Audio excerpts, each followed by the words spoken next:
At least every weekend around here, life is gone. You talking about Vietnam? This Vietnam here, brother. It's not safe nowhere. Nowhere. We're losing our most precious resource, and that's our children.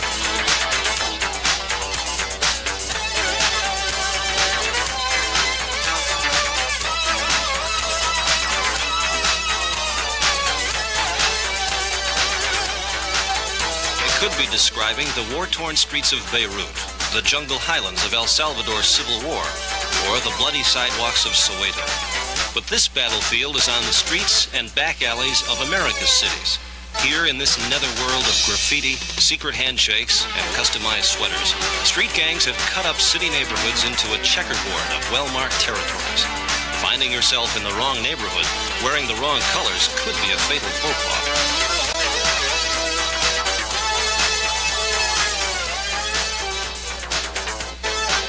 Someone comes into our neighborhood, we don't really like it. It bothers us. We don't know who they are. And that's how most gangs are, you know. That's why a lot of people get trouble when they move into our neighborhood and stuff. Say like we wanted a territory for our drugs, you know. We don't want no other club jumping in and saying, oh, we're gonna sell drugs. No, keep out of ours and we'll keep out of yours. That's what sometimes starts a lot of killings, and that starts a lot of rivalry. Mr. Kent is the president of the 30th Street section of the Villa Lobos, literally the Village Wolves. He joined the gangs 6 years ago. Angel lives only a few blocks away, and he and Mr. Kent could have grown up best friends. But instead, at 8 years old, Angel began riding with a rival gang, the Maniac Latin Disciples. We're in war every day. You know, it's an everyday thing. You always gotta watch yourself, you know, because if you run into somebody, that's trouble. You know, if you run into the opposition, that's trouble right there. That's what you have to be aware of. So really, it's every day. You know, it's not like, you know, you're in peace for a little while and then you get back at it again. It's every day. It's on your back all the time. I went to the party and somebody in there started arguing. And a fight broke out. They were shot. Somebody was behind me. I didn't see who it was until he shot me. When I fell to the ground, I looked at his face and he was gonna shoot me again, but I don't know.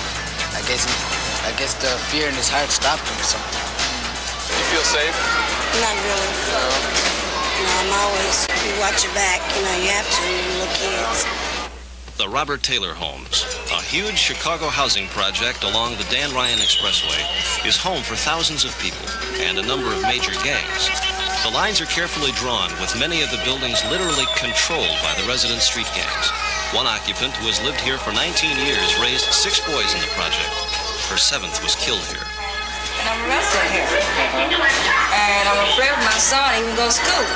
No, no. These red bills father back here, we call the hoes. And the hoes are the type of bills that you would not want to go in.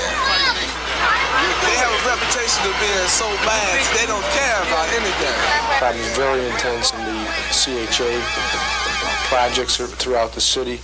Ernie DiBenedetto heads up the gang prosecution unit of the state's attorney's office. Over the last several years, we've been averaging in the area of 70 gang homicides per year. And that is very, very serious. And that doesn't count the numerous incidences of shootings where somebody's seriously injured, robberies, burglaries, narcotics trafficking, which gangs thrive on. So we do have a very serious problem. It's not a good outlook. There's very few gang members that really get out and go straight. I think they should try to understand them, because there's a purpose to gangbangers.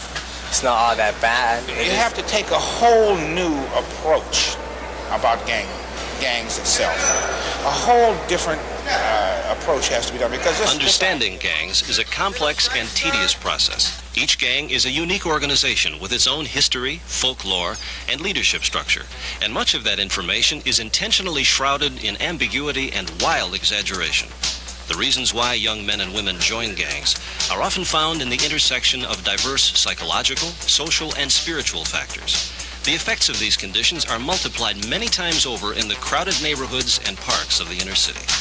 Moving these gang members out of the gang structure towards meaningful and productive participation within the larger social and economic system is likewise a highly personal and sensitive process. During the next hour, we will confront these issues and attempt to answer many of these questions through the eyes of gang members and those who work most closely with them.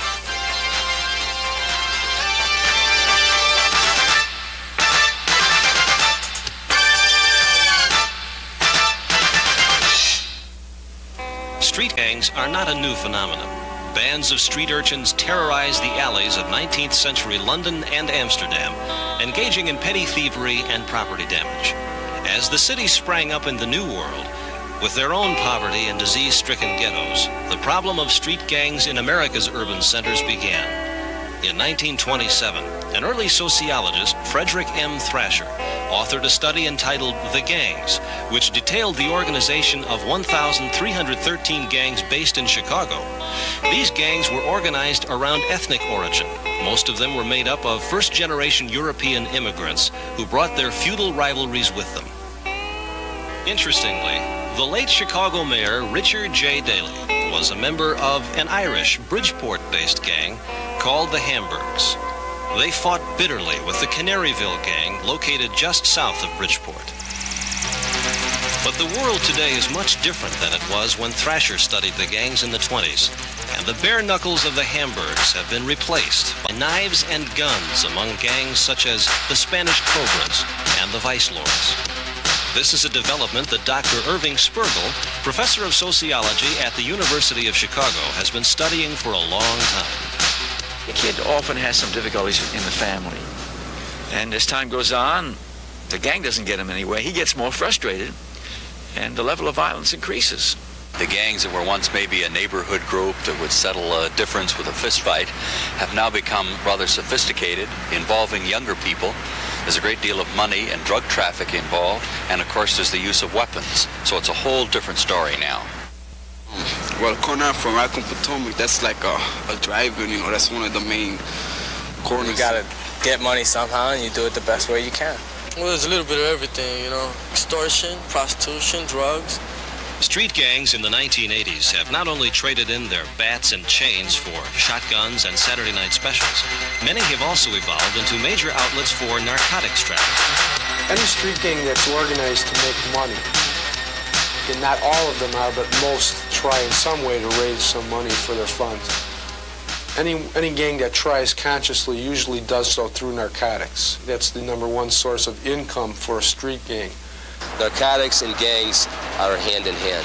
Narcotic traffic, narcotic activity is the #1 source of income for the gangs out here in the city of Chicago. It has been for quite a while. And when you in trying to get money, you run up in violence. You have to fight for your money because you ain't gonna let no one take nothing from you, you know. Every night on street corners all over Chicago, young boys ride their bicycles up to the tinted car windows of Gold Coast executives, suburban housewives, and Lincoln Park yuppies, where cash and cocaine is exchanged. This efficient curbside service is responsible for millions of dollars in drug sales and is the final link in a complex narcotics network. We've got certain areas around here that are quite known for narcotics. And we will see these cars with your various suburban stickers on the window. Often you see a car with an out-of-state plate on it. We know where they're going. We just monitor activity and progress when possible. It seems that there's certain areas which people from all around the city happen to frequent to, in fact, buy their narcotics. The narcotics can be traced back as far as, out of the country. But they have suppliers, and each gang deals differently in terms of their supply that they go to get large quantities. It's very simple. One person can distribute those large quantities to many runners in a street gang, and they all have a turf and a territory to go out and sell. We got some people that go pick it up. They bring it to us. We pay them off, and then from there, and we pay them for the stuff too. And then we just keep it, and then from there, we'll put it in bags, separate everything, and then we'll just get someone in the corner to sell it. And they'll be selling it, and they make so much, for themselves too. They make a little profit for themselves, and we make profit from them selling it for us. In this particular case, a young gang member responsible for moving a load of cocaine did not anticipate the surprise arrival of a gang crimes unit. One of the main narcotic areas in this particular location. As you can see, there are a lot of people watching. We do numerous surveillances over here. We normally sit down and block or so watch the transactions for a while. He was trying to sell to this other kid over there when he realized I saw balls in his socks. I figured that's where all the bags were at. That's what we tried to run us with. Subdue him over there and recover the rest of the narcotics from him. It's like a candy store out here. We're out here every night. We try to curtail as much as we can, make the arrest as often as possible. As you can see right now, complete disregard for law and order. They don't care. They don't care about us. We could have been a blue and white car just as well as our car. They just continue to sell their dope out here. They're all gang members. As you can see, this gentleman right here is wearing the colors of the gang that run this particular area. He's an active member, self-admitted.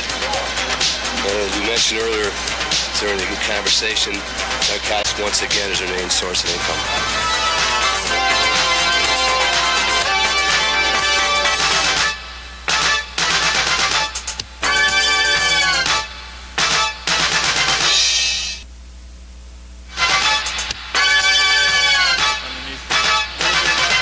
Warlord, vice president, you got your pawns, your foot soldiers, you know, just like United States, you know, you got... The organizational and leadership structure of a gang varies depending upon its size and activity. Gordon McLean, founder and director of Youth Guidance, a program of Youth for Christ International, has been studying gangs and working with youth within the criminal justice system for over 25 years. He has made a number of observations about the different ways gangs are organized. You have, for example, a tightly knit organized group like the Hierarchicals, who operate out of their temple on South Drexel in Chicago.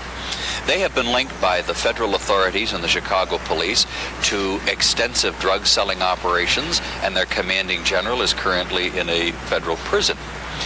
They are very tightly organized with district supervisors and territories and operations in a really structured format.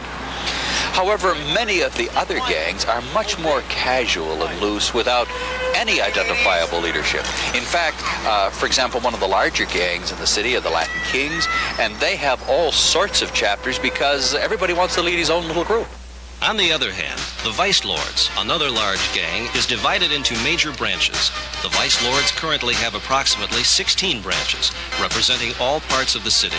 Some of the branches, such as the City Lords, have been in existence since the formation of the Vice Lords in Lawndale in 1958. Smaller gangs, those occupying one or two neighborhoods, are broken down into sections, often named after the streets where they are located. Within a section, gang members relate to each other in a well-defined hierarchy. The Lord takes care of violations, Vice President takes care of things in case I got to go out of the city, or unfortunately I get locked up for something, you know, dumb or something like that, you know. There's always somebody to take care of. You got your certain position. In addition, there are divisions within a gang between age groups. There's peewees, young, juniors, and seniors. They all go by ages. Peewees are from 8, I guess, all the way to 16, and young are from 17 all the way to 18. Then comes the juniors and seniors. I don't know about that because I never got that far. So I'm still in the young position, as you can see. In the past, gangs were independent of each other, and some neighborhoods, such as Humboldt Park and Pilsen, were sliced up by dozens of small gangs, each fighting for the sovereignty of their own turf. A few years ago, however, two major alliances were drawn up. Jailed leaders of the major gangs in Chicago found that they could defend themselves more effectively if they allied themselves with other gangs. The two alliances became known as the People and the Folks. Although the new configuration made for some strange bedfellows, it wasn't long before most of Chicago's gangs had lined up behind one or the other associations. The gang alliances are a very unusual picture in the Chicago area. They are not basically racial. It is not a black versus Hispanic versus white situation, for example. And really what divides them is the 6-point star of the folks and the 5-point star of the people. The one folding their right arm over their left, the other way around, one tilting their hat to the right, the other to the left.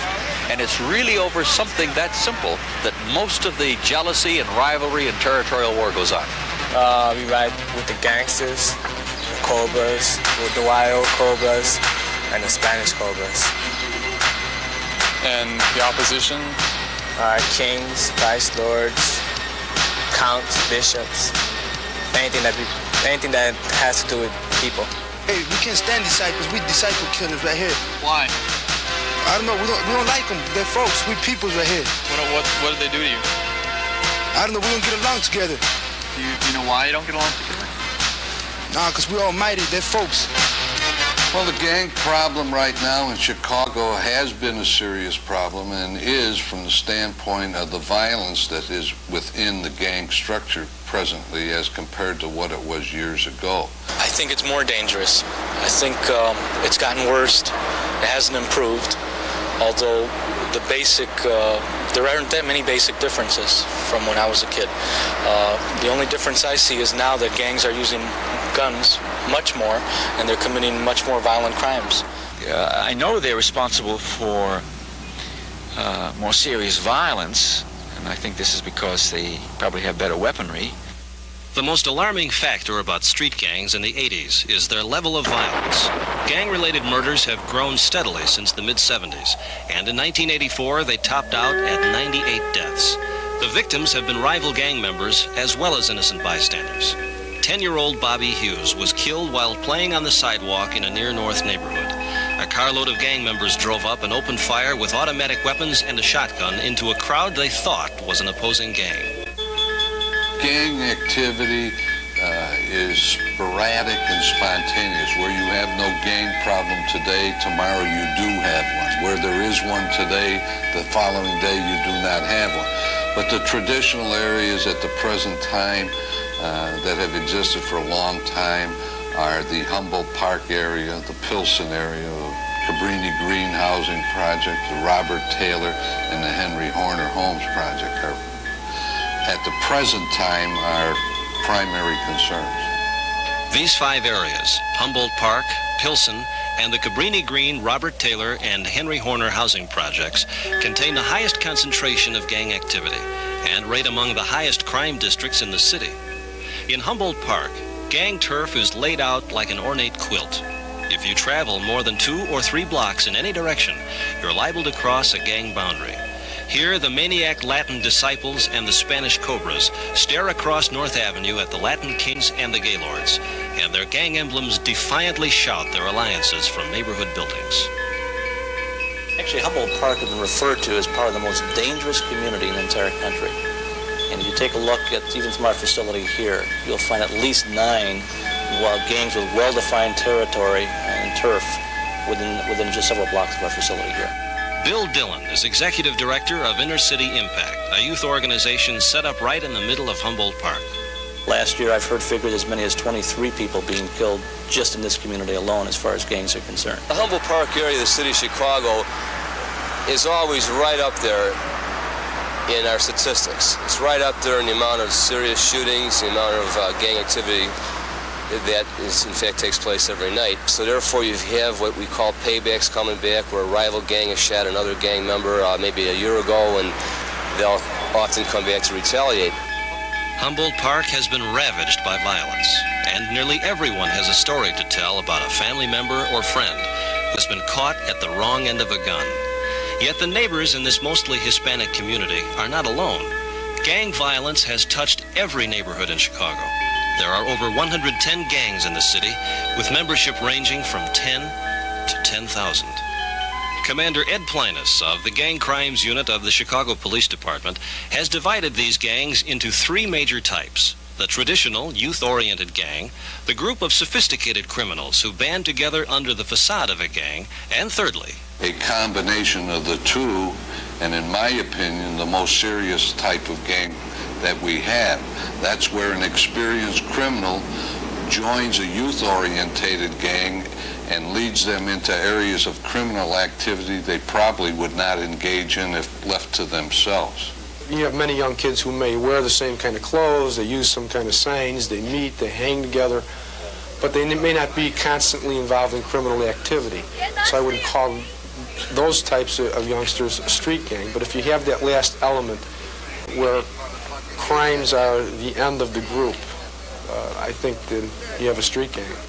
Although precise definitions vary, nearly everyone who works with gangs agrees that where there is serious organized crime involved, there are serious criminals involved. Many of the groups are really what you'd call social kind of a groups, which get together simply for partying, hanging around together. that is probably a more innocent view of them.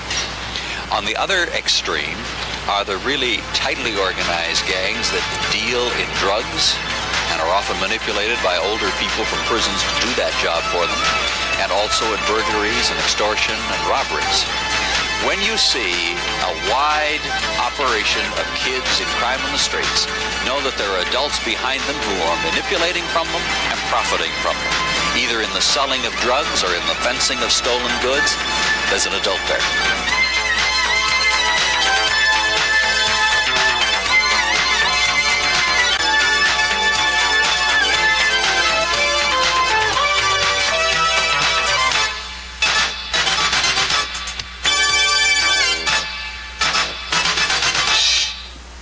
I guess. Good protection, get money, make a lot of friends, get popular. And I don't know, you get guns, get your weapons, knives, whatever you need, they help you. But they help you to a limit, of course. You know, they don't bond you out like a Yuri or something like that. They just do what they could do. Streetwise, that is. Although in some cases gang membership can be explained by the lucrative narcotics market, that's not the only drawing card. For many city youth, gang membership is a natural rite of passage that comes with the territory. When we return, we'll take an in-depth look into the reasons why young men join gangs.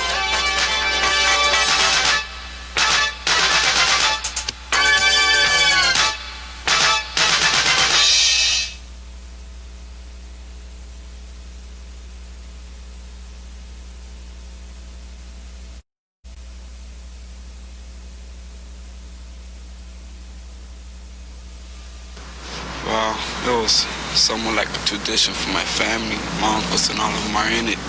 So they're the ones that organized this. As we grow into it, and we start off young. I don't actually know if I want to leave in the first place. But, you know, not that much guys would want to in the first place to leave it if they wanted to. Because we're mostly proud of it. It's going on my 8th year being at Two-Six. And it all started a long time ago when I was young. You know, smaller, much younger than I am now.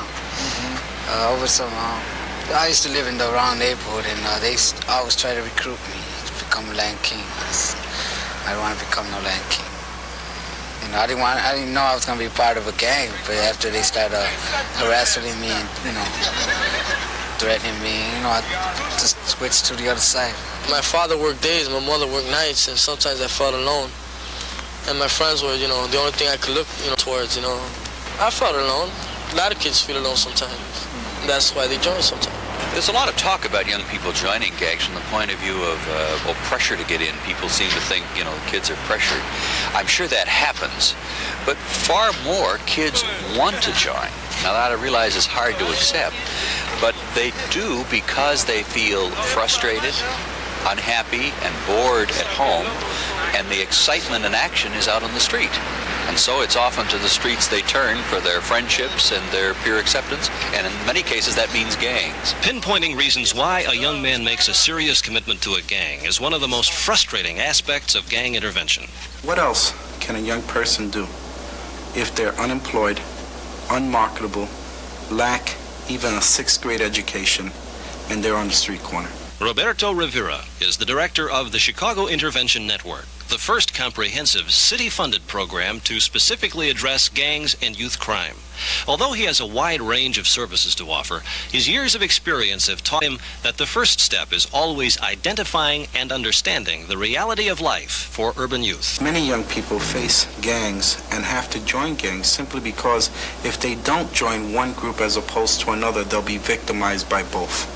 The competition in terms of recruitment is real critical. And there is much in the form of alienation already on the part of young people, complicated by the fact that there's a sense of belonging that gangs offer young people. Thirdly, the fact of threats and violence if you do not participate. You also have in many of the neighborhoods situations where a kid needs to be in a street gang to survive. That does occur here. They can't walk down the street, they can't go to school without paying a street tax.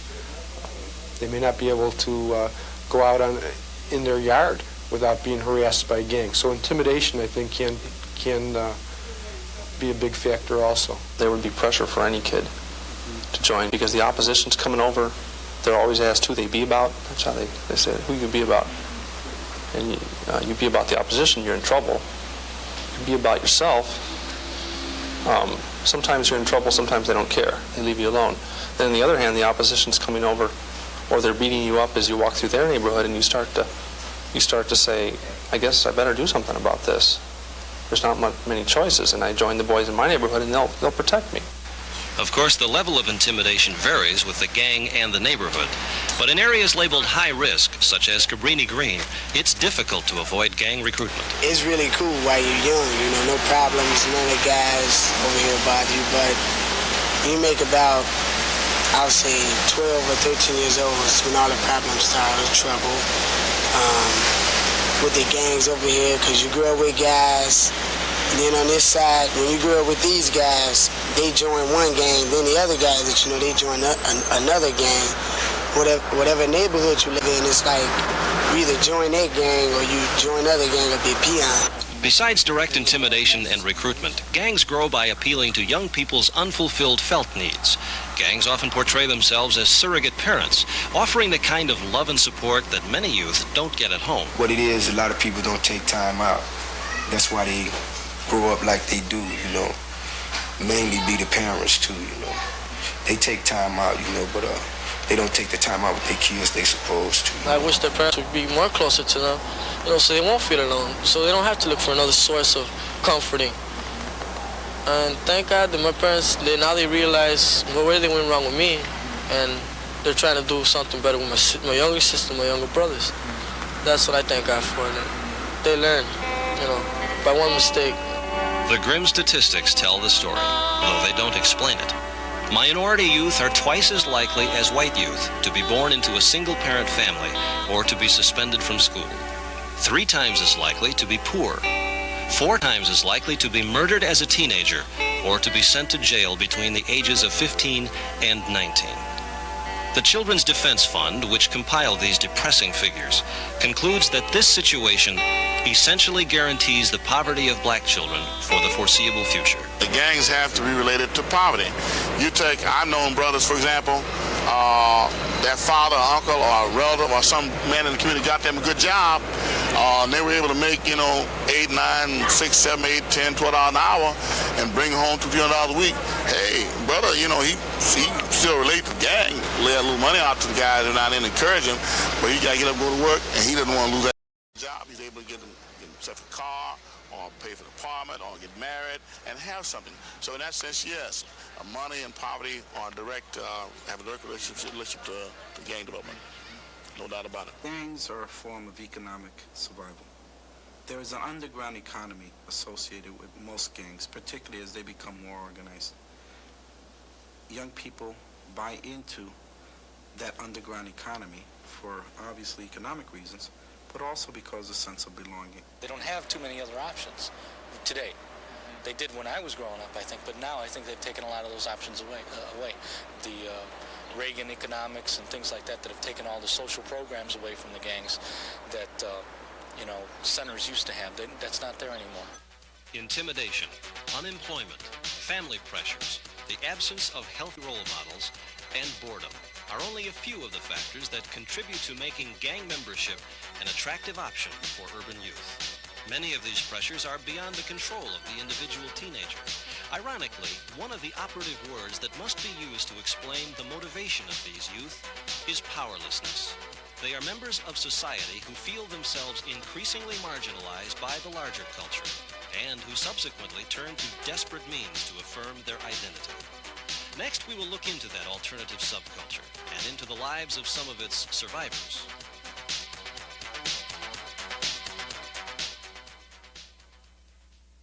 Pee-wee, my brother-in-law Lucans, a lot of friends got shot. I don't want to go into details. Stay here all day to mention all my friends that got shot. What was life like for you as a youngster growing up in Cabrini Green? It's a lot of gang violence, You have to deal with gangs every day in this neighborhood. I was in serious gang, problems and, gang fights most every day. Drugs and stealing and looking for trouble, It's all in the luck, If you're lucky, you live all your life, Or, If you quit early, you live long, you know? Take it too long. I had three friends killed this past year. One in May at the age of 16, one in two in August at the age of 19. Both of them 19. When you get gangbangers alone, you find they're not quite as self-assured as they are when they're with their partners. In reality, they know that the life they lead is not an easy one. They jumped me so many times. I jumped them a couple of times too, you know. You have to accept that in the street life. You get beat and you beat. One gang kills one member, they go back and get more. And they don't stop. It just keeps on and on and on. I lost a lot of good friends, close friends. How did that feel? It felt, you know, bad. You know, it felt like, man, you know, he's gone, and what we're gonna do? You know, we'll take somebody else's life. It's just, you know, it's freaked out. You lose all the people that you love, you know, have feelings for, that you've known for a long time and everything, and you were close to, you lose them. You know, that's just something that stays with you for the rest of your life. It never leaves you at all. It's a bad feeling to know that you can't go to some places just because these guys they'll be there that don't like you know, and, you know, that's messed up. Nobody likes the feeling of, you know, be walking around knowing somebody wants to kill you. On that. That shit right there. Hey. This one. That man just threw my bike though. What did he do? He wanted to get out. Then it wasn't the point that they let him out. It was the point that he just told him how he just didn't give a no more, you know. So hey, they took him out. That's how the game is. For the most part, a gangbanger's life out here usually results in one of three things.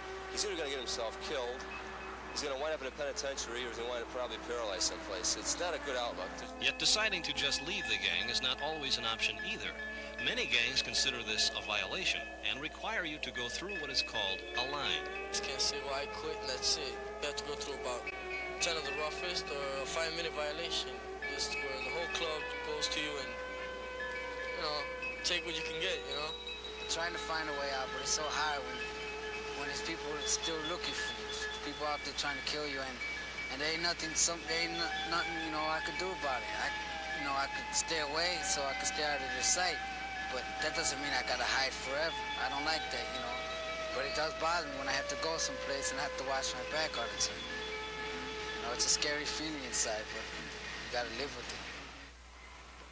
But not only do gang members watch out for rival gangbangers, they also keep an eye out for the one they call the man.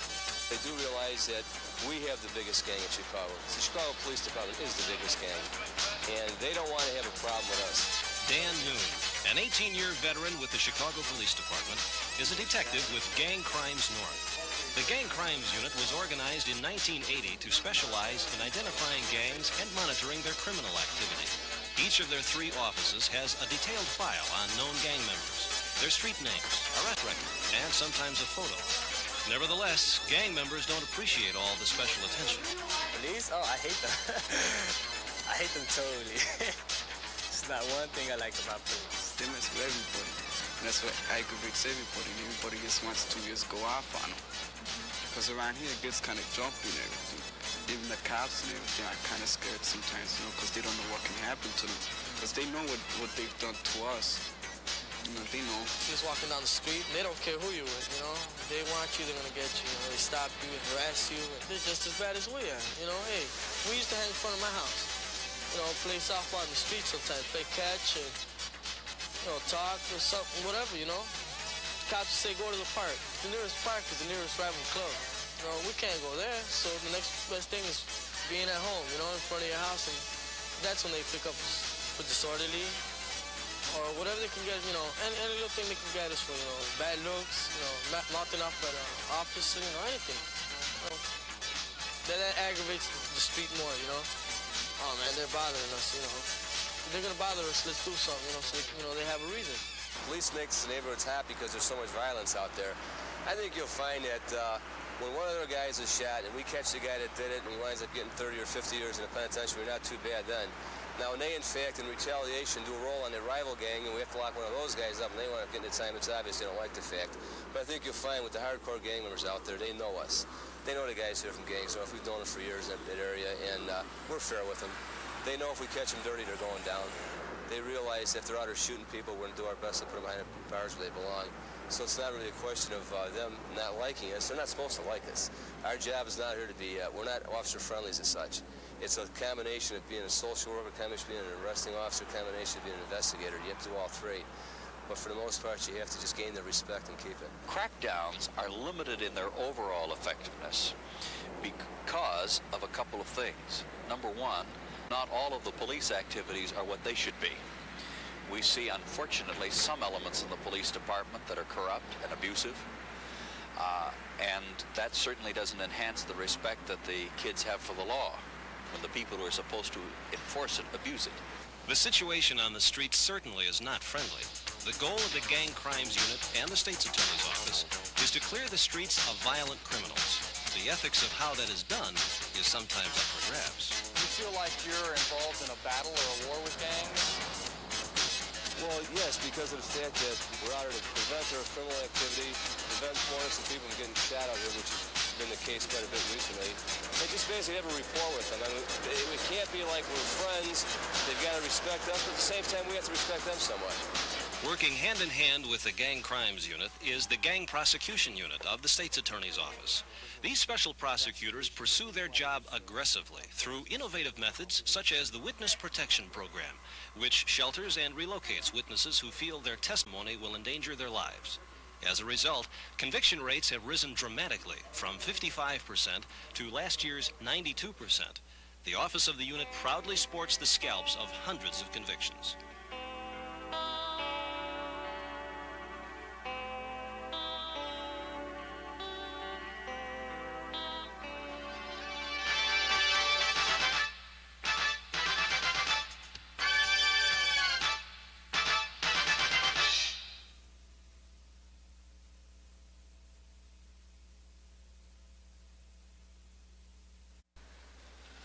Simply locking up criminals will not end crime, just as putting away gang members has not ended gang violence.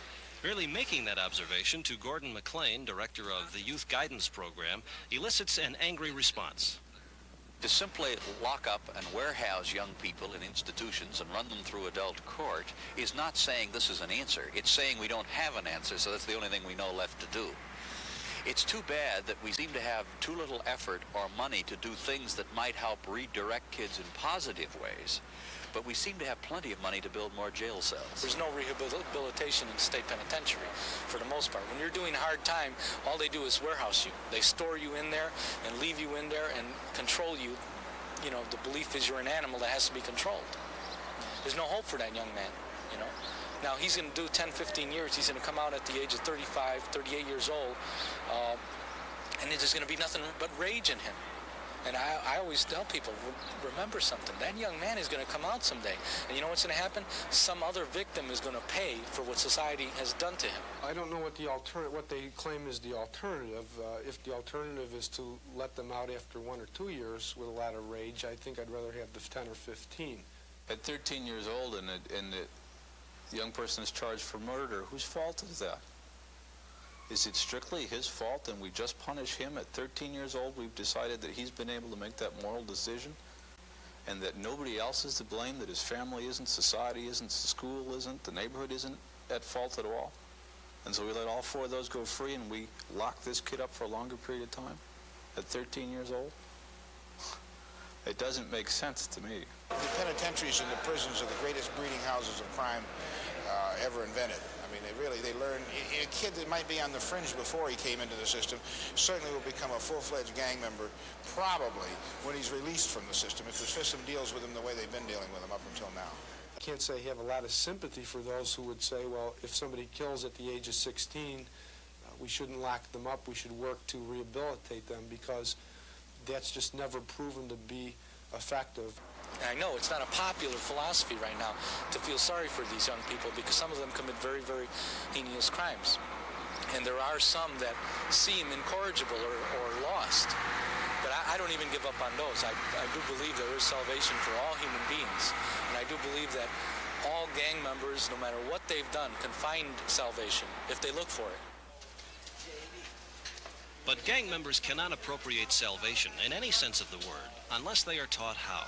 Dozens of small community organizations have struggled for years to provide the kinds of new options that Chicago's urban youth need to break out of the circle of violence and poverty. Jesse White, state representative from Illinois' 8th District, has been working with youth from Cabrini Green for years, using sports to build self-discipline and a healthy self-image. His tumbling team recently landed a Coca-Cola commercial, while he has landed the respect of hundreds of parents who have appreciated his firm but loving approach. I found that Cabrini Green, all you have to do is take those young people like you can a ball of clay. If you work with them, you will be amazed at the end result. Paul Hall, founder and director of the Paul Hall Boys Club, started his work in 1960 in a basement corner of a South Side public housing project. Today he has staff, a well-seasoned drum and bugle corps, and an active gang hotline. His strategy is to work with the younger children to give them the vision and skills to avoid gang enrollment. It's an organization that gives from the heart and not from the hip or the lip. Somebody asked me, he said, the gangs can provide drugs and monies and this. What can you provide? Through the good Lord, concerned, love, and life. And I think what we can provide will outweigh what they can provide for them. Stay on him, you know. Shooting the children go out, homeboy. Alfonso Wesson, who works for the Chicago Park District, has focused on the Robert Taylor homes. He has discovered art and theater as a way not only to express his Christian faith, but also as an outlet for urban teenagers to vent their energy in a creative direction. When you look at the gangs, what you're seeing is a form of expression. When you look at the graffiti, some of the graffiti is pretty intricate. I mean, you're looking at some pretty well done and well thought out artwork. Expression. You see the gang signs that the gangs have. I know you've got footage of that. That's a form of expression. Everybody needs a form of expression, a conduit to get everything that they feel internally out. And a lot of ways the gang provides that. By providing something positive, a theater company, writing the things that you like to say but can't say because of the social limitations. You know, making comments about society and your environment. When you give somebody an opportunity to do something of this nature, it gives them a new drive and a new way of doing things other than just a gang way, which it makes its expressions in beating up and destroying, where in theater we're trying to be creative and building up. The Chicago Intervention Network is the new kid on the block. It is a city-funded project that grew out of months of hearings and task force deliberations by representatives of many of Chicago's major community organizations.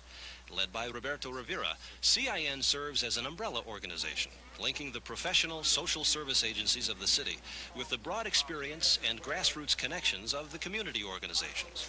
The most visible component is their intervention team, which focuses on the 5 high-risk gang crime areas in the city. The team is made up of highly trained youth workers who, in many cases, came from the streets themselves.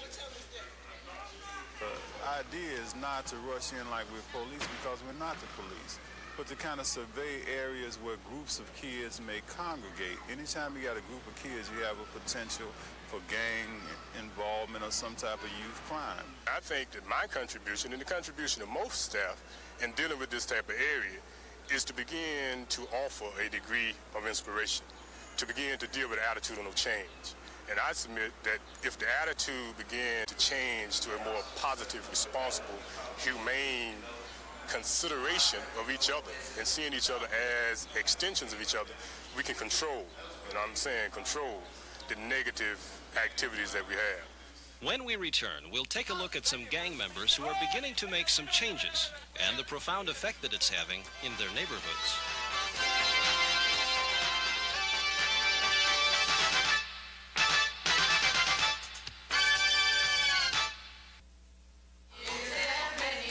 Preventative treatment is less expensive than rehabilitation, not only in terms of money, but also in terms of human lives. That's the philosophy that the staff at Inner City Impact has chosen.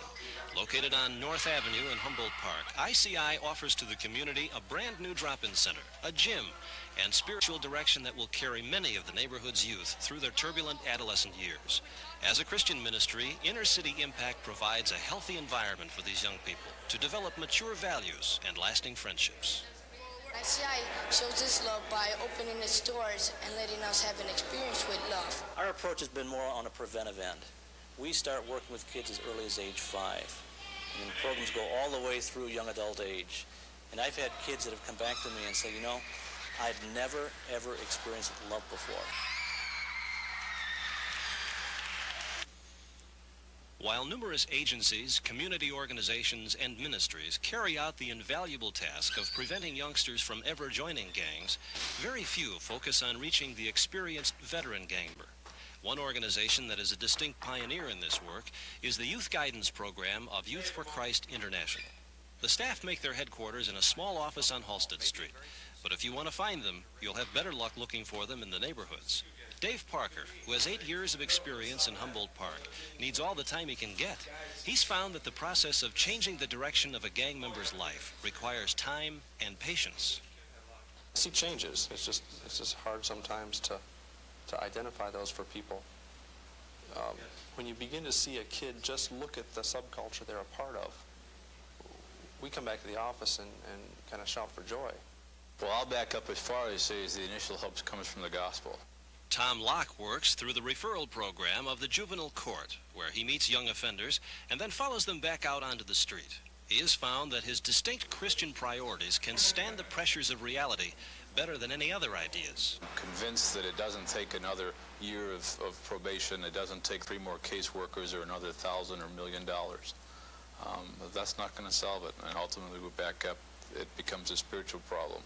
And it's the hope of the gospel that we can hang on to. For gang members, the gospel gets contextualized in their language on their turf. For Gordon McLean, this means back alleys, ghetto living rooms, and behind the barbed wire of jails and detention centers. We're trying to be what Paul called in Corinthians agents of reconciliation, to bring young people together with the Lord, but also with their families and with some of the good elements of their life that need to be built up. Under the leadership of Gordon McLean, the concept of reconciliation gets fleshed out in a number of creative ways. Every month, for instance, a number of key leaders from rival gangs meet at a location known as Neutral Turf. Here, this group, known as the United Nations, hammers out differences and begins to build bridges that extend back into the neighborhoods. This is going out killing and harming other people and over some, street. That's all it's about. Fighting and killing over the street.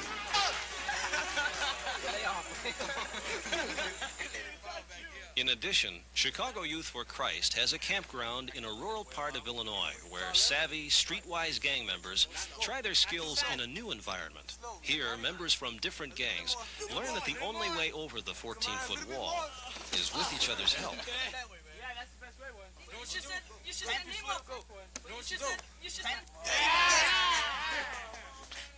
Like we climb the wall, we might can, build something, you know what I'm saying, that, other people thought could never be built, It's strength and unity, you know what I'm saying? That's all we're trying to say, strength and unity.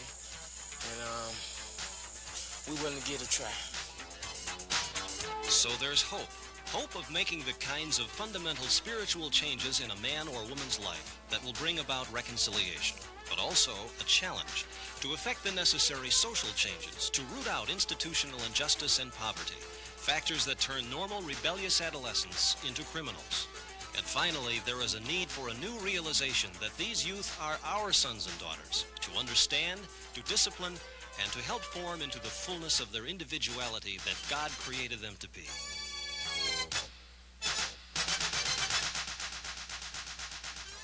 After I became a Christian, it seemed like, I wasn't as hyper as I was about things. I was more calmer, and I had a lot more, better understanding of things. When someone would tell me something, they don't tell me, oh, well, I didn't mean it that. I wouldn't get so mad right away. I would just, all right, cool, it's all right. Forget about it. And, with my family, it helped out a lot, got a better understanding. Me and my man, we don't fight that much. But really, we don't fight at all now. We just talk and everything. We talk everything out. It did make a lot of difference in my life. God, I figure he helped me put me through a lot of this shit that I'm coming through now because it was really him that pulled me through the jail because I always prayed. I'll be glad when I get out of here one day. I'll be glad. But then I didn't know how to pray, which way to pray. I just always, God help me this and that, one day I just picked up the Bible. You know, things changing. It's slow, but it'll be better. You know, I got faith there. You know, a lot of faith. He's changed me. He's tried to keep me clean. He's slowing down a lot of things, like gang banging, you know. Try to keep my friends straight. Try to bring them closer to him, and try to set a good example. Jesus, me for the past 11 months I have not got locked up, and that's considered a miracle.